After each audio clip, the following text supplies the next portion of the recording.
13 मे 2024ला मुंबईच्या घाटकोपर परिसरामध्ये भला मोठा अनधिकृत जाहिरात फलक कोसळून अपघात झाला होता. या दुर्घटनेत 14 जणांचा मृत्यू झाला होता, तर जवळपास 75 पेक्षा जास्त लोक जखमी झाले होते. या दुर्घटनेनंतर राज्यात अनधिकृत जाहिरात फलकांबाबत कडक उपाययोजना करण्याचे निर्देश देण्यात आले होते. मात्र याची कोणतीच अंमलबजावणी अंबरनाथ शहरात होत नसल्याचं समोर आलंय. 2025च्या आकडेवारीनुसार अंबरनाथ शहरात अंदाजे 32 अनधिकृत जाहिरात फलक असल्याचं समोर आलंय. अंबरनाथ नगर परिषद निवडणुकीच्या काळात हा अनधिकृत जाहिरात फलकांचा आकडा आणखीनच वाढला असल्याची शक्यता वर्तवली जाते. या अनधिकृत जाहिरात फलकांमुळे अंबरनाथ पालिकेचं तब्बल 3 कोटी रुपयांचं आर्थिक नुकसान झालंय. अंबरनाथ शहरात जाहिरात फलक आणि बॅनर लावण्याचा ठेका अंबरनाथ नगर परिषदेनं विजय ॲडव्हर्टायझिंग या खासगी कंपनीला दिलाय. मात्र या कंपनीच्या व्यतिरिक्त काही बांधकाम व्यावसायिकांनी शहरात स्वतःचे जाहिरात फलक उभारल्याचा आरोप विजय ॲडव्हर्टायझिंग कंपनीनं केलाय. याबाबत कंपनीनं अंबरनाथ पालिकेला पत्र देऊन सदरचे जाहिरात फलक काढण्याची विनंती केली आहे. अंबरनाथ शहरात जवळपास 32 अनधिकृत जाहिरात फलक उभारण्यात आल्याचं विजय ॲडव्हर्टायझिंग कंपनीचं म्हणणं आहे. यावर कारवाई करण्यासाठी गेल्यावर आमच्या कर्मचाऱ्यांना शिवीगाळ करून धमकावले जाते, त्यामुळे पालिकेच्या माध्यमातून या जाहिरात फलकांवर कारवाई करण्याची मागणी विजय ॲडव्हर्टायझिंग कंपनीनं केली आहे. अंबरनाथ शहराच्या पूर्व आणि पश्चिम भागात उभारण्यात आलेल्या अनधिकृत जाहिरात फलकांचा पूर्ण लेखाजोखा विजय ॲडव्हर्टायझिंग कंपनीनं आपल्या पत्रात मांडलाय. अंबरनाथच्या पूर्व आणि पश्चिम भागात 2025च्या आकडेवारीनुसार अंदाजे 32 अनधिकृत जाहिरात फलक आहेत. या फलकाचे क्षेत्रफळ 16,710 चौरस फूट इतकं असून त्यावर लावलेल्या जाहिरातीसाठी वर्षाला 5,43,000 इतका भूर्दंड अंबरनाथ पालिकेला सहन करावा लागतोय.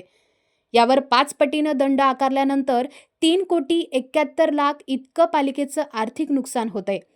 हे सर्व जाहिरात फलक विश्वजित ग्रुप या बांधकाम व्यावसायिकाचं असल्याचं विजय ॲडव्हर्टायझिंग कंपनीनं आपल्या तक्रारीत नमूद केलंय. विजय ॲडव्हर्टायझिंग या कंपनीनं मागील वर्षी ऑक्टोबर महिन्यात अंबरनाथ पालिकेला पत्र देऊन अनधिकृत जाहिरात फलक हटवण्याची मागणी केली आहे. याबाबत आता अंबरनाथ पालिकेचे माजी उपनगराध्यक्ष राजेंद्र वाळेकर यांनी पालिकेच्या सर्वसाधारण सभेत आवाज उठवलाय. अंबरनाथ शहराला अनधिकृत जाहिरात फलकांच्या विळख्यातून मुक्त करण्याची मागणी त्यांनी केली आहे. आपण अनधिकृत जाहिरात फलकांची संपूर्ण माहिती घेऊन पुराव्यानिशी मुख्याधिकाऱ्यांकडे तक्रार केली असल्याचं वाळेकरांनी सांगितलं. या अनधिकृत जाहिरात फलकांमुळे अंबरनाथ पालिकेचं कोट्यवधी रुपयांचं नुकसान होत आहे, त्यामुळे त्यावर कायमस्वरूपी कारवाई करण्याची मागणी त्यांनी केली आहे. येत्या काही दिवसात या अनधिकृत जाहिरात फलकांवर कारवाई न झाल्यास थेट पालिकेच्या मैदानातच जाहिरात फलक उभारण्याचा इशारा राजेंद्र वाळेकरांनी दिलाय. त्या दिवशी मी माझी जनरल बॉडीची मीटिंग होती, त्यावेळेसही सगळे निदर्शनास आणून दिले.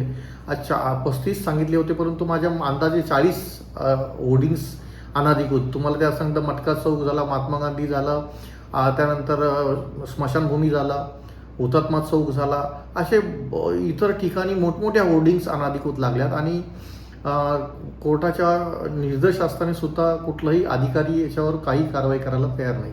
ज्या अनधिकृत होर्डिंग्स लागल्यात ते कुठलाही ते कर भरत नाही आहेत आणि त्याचं आर्थिक नुकसान हे नगरपालिकेच्या नागरिकांचं आणि नगरपालिकेचं होतं आहे.